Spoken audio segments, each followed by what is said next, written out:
all heard of Corey Feldman, the star of Stand By Me, Bad News Bears, it goes on, and Corey Haim, starring in Lost Boys, a whole list of famous movies.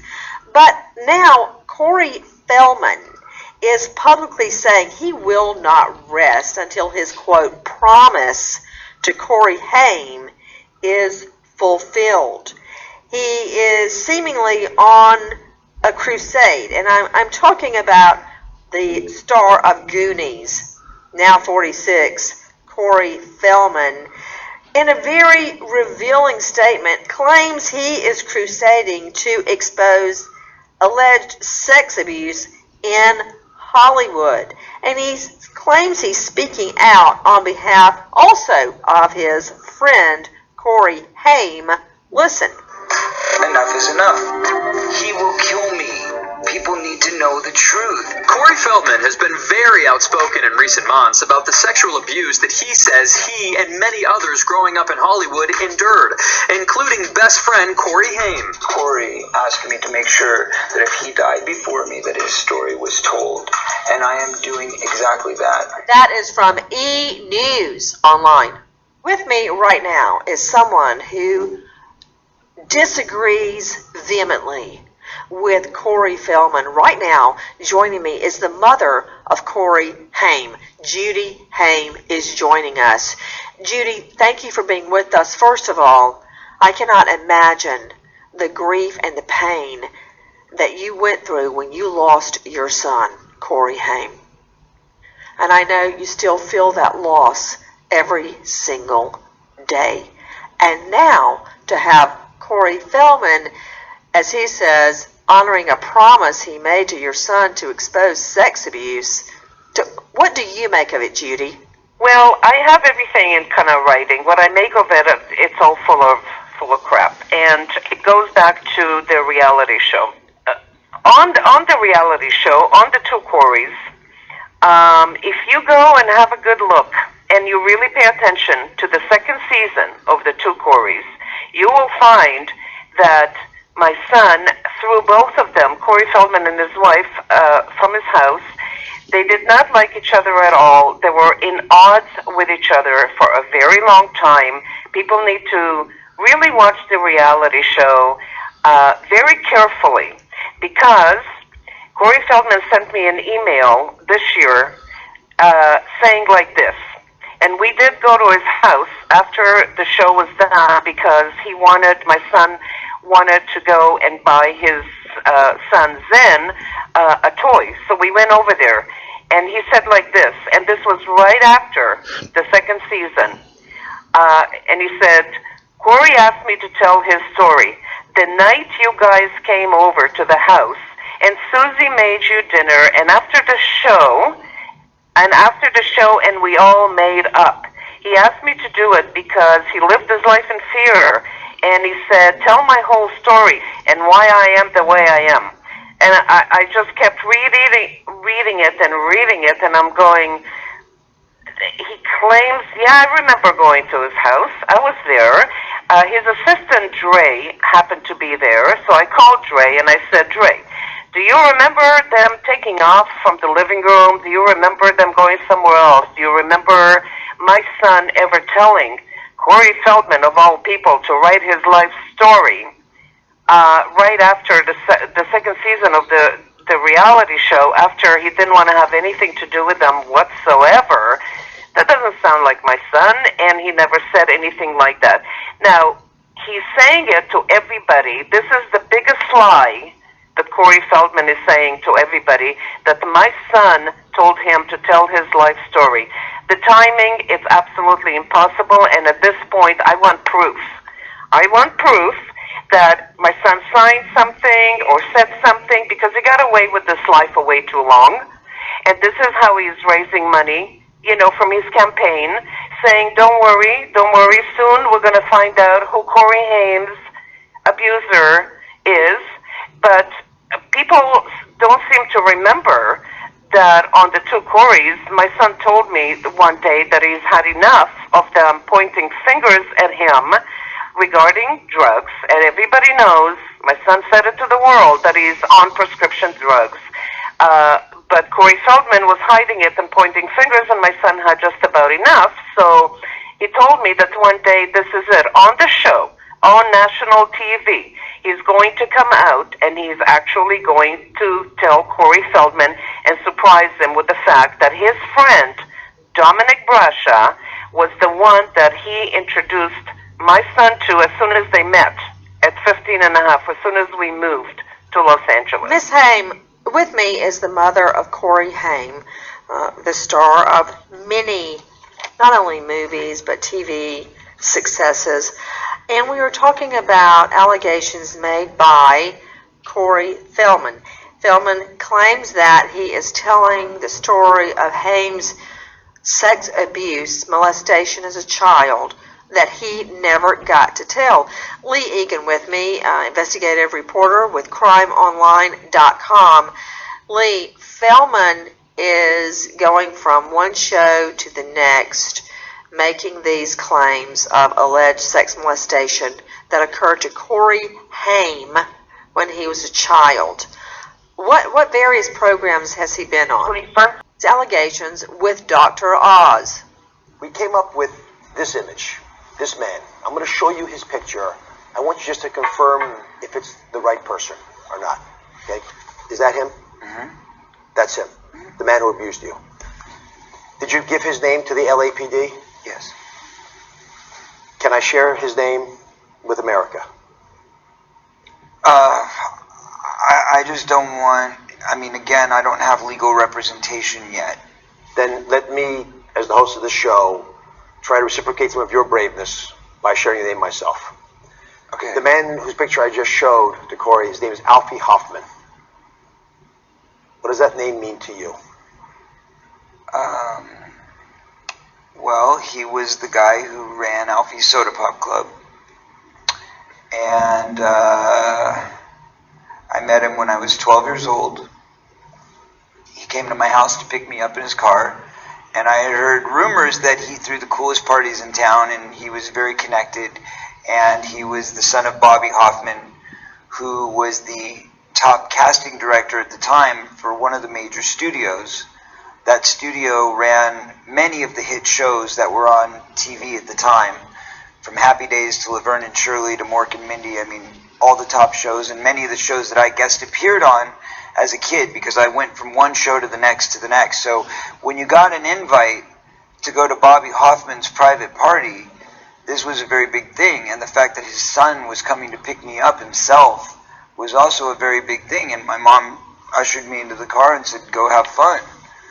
And the first few times I went, it was fairly innocent. That's where, if you read my book and you talk about the story where I started dancing like Michael Jackson, I started doing the Billie Jean, and they were throwing me the hat and everybody was circling around me, and that's what started my whole music career, was going to those parties and getting that feedback from people that happened at those parties. And those parties were relatively kid-friendly. But interestingly, that's where I met the guy that ended up molesting Haim. That's where, there was a bunch of these guys. They were all hanging out together at these parties. And the thing is, there weren't a lot of parents.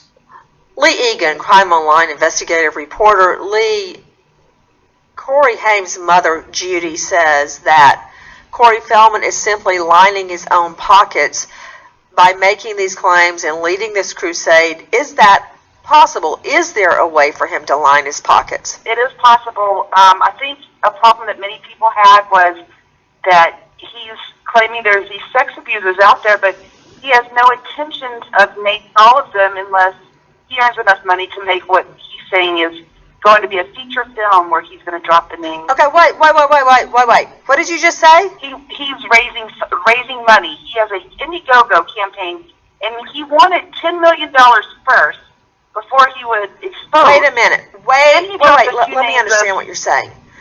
Dr. Bethany Marshall joining me, LA psychoanalyst. Corey Feldman, the movie star, claims he's on a crusade to expose child molestation and sex abuse on his friend, Corey Haim, who has passed away. His mother is with us today.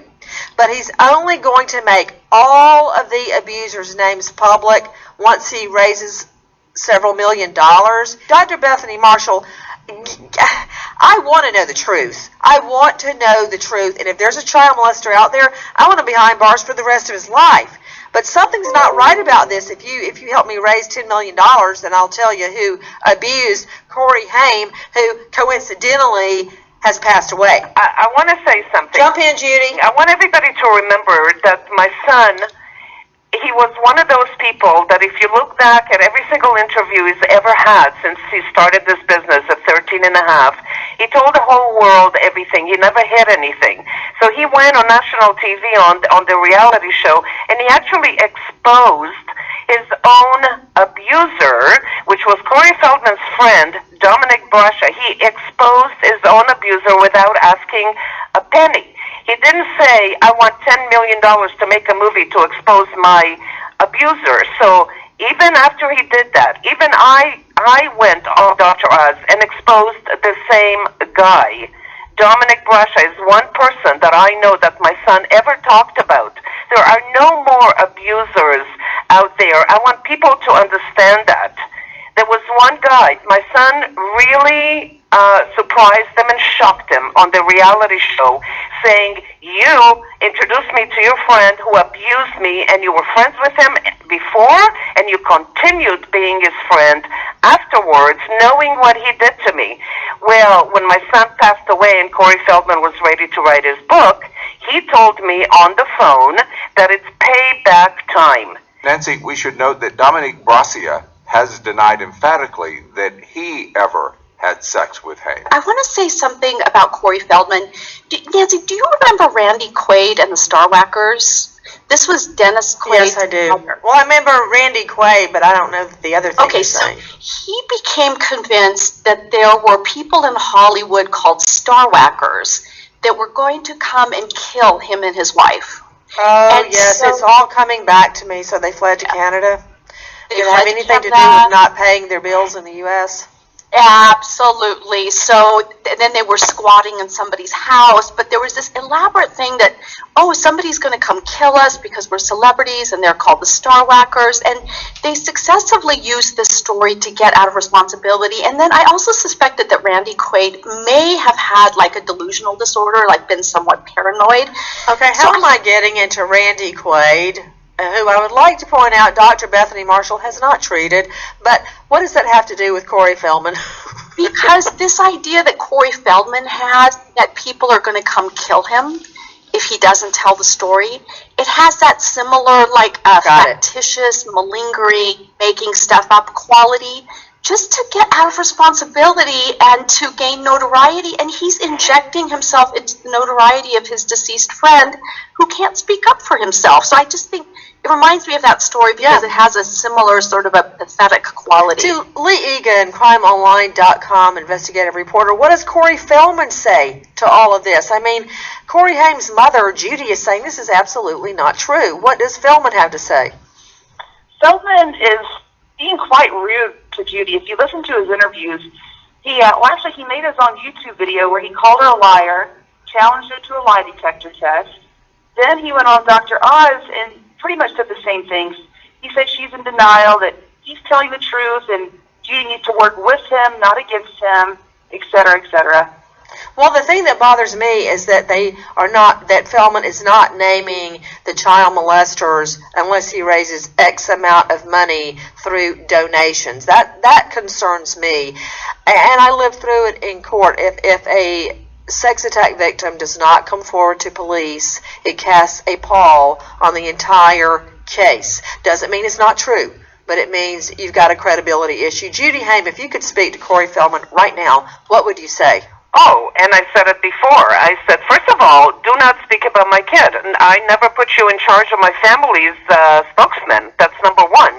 I sent him a cease and desist letter last year, and then he became smart, and he didn't abide by it. So he went on Dr. Oz, and he said, oh, I can't talk about my friend out of respect for his mother. All of a sudden, he's got respect for me, and he said, and Dr. Oz is picking up the slack for him. It goes, oh, you mean to tell me you're talking about Corey Haim? So how does she feel about this movie coming out? And so he keeps talking about my kid. Number one, he has no business talking about my kid. And number two, I don't understand these people that kept giving him money at Indiegogo, $270,000 worth of it, because he says that one day he's going to expose my son's pedophile. Well, how about Dr. Oz asking him, and how come nobody's ever mentioning Dominic? Why isn't anyone ever mentioning Dominic? It's like as if my son and I said nothing. And besides, I want you to know one more thing. Another email, I would tell him like this. I would tell him, stop talking about my kid again and again and again. Stop talking about my kid. Talk about your life. Make a movie about your life. And leave my family alone. He's done enough damage to my son with this movie, A Tale of Two Corys. He was trying very desperately to rewrite my son's life history. That's what he was doing. All these people, executive producers that were involved in this movie, did everything wrong. Nothing in this movie has anything to do with my son, okay? So I want you to know that I had cancer in 2009, okay? And my son was there every step of the way, every doctor, everything, throughout the whole thing. Corey Feldman sends me an email, and he goes like this: I can help you if you would only stop this insanity and remember the conversation we had right before I did the book. So unless the chemo your brain, you know that I'm speaking the truth. In other words, he's blaming the chemo. He's trying to put words in my mouth. Okay, he just gets upset when I don't agree with him. There's nothing to agree with. And now he's telling me, I wonder if all the cancer patients are going to really like this one. The chemo screwed up with my head, so I don't remember anything. With me is Judy Haim, the mother of Corey Haim, the movie and TV star. Also with me, Lee Egan, Crime Online investigative reporter, and Dr. Bethany Marshall. In addition to Judy Haim, joining us now is a very close friend of Corey Haim, Greg Harrison. Greg, what do you make of Corey Feldman's claims that your friend, Corey Haim, was abused by Hollywood power players? Oh my gosh. That's a loaded question. First of all, I mean, you know, everyone comes and is attacking, and it's like a witch hunt. And where's the original sin? The original sin is a book that was written without the approval, the legal approval, the moral approval, or even a simple blessing. And to me, it's very clear that there's an agenda to rewrite history. Their relationship was tumultuous, so we have heard on the phone and in other forms, you know, payback is, you know, it's revenge time. And what we're seeing played out is that payback. And the incitation of, like, Judy being put on trial, and the scrutiny and the attack, to me, it's like, where is society standing up and saying this is wrong to be putting Judy on trial? She doesn't need to justify herself to anyone. She's not the one that wrote this book. And when is society going to stand up and say, this is not okay? And the outlandish claims that are being made, including, you know, as I have a household full of concubines, I'm a man of God. When is society going to stand up and say, this is not okay? We need to scrutinize this. We need to have some real private, like some investigative reporting. Like, no longer are we going to sit back and watch, you know, the media just give someone a platform that is causing so much harm. And I mean, even to the death of my friend. When is it okay for, like, the art of sensationalizing for the purpose of, like, capitalization, the life and legacy of my dead friend? Let's keep it simple, folks. My dead friend. This is what's going on.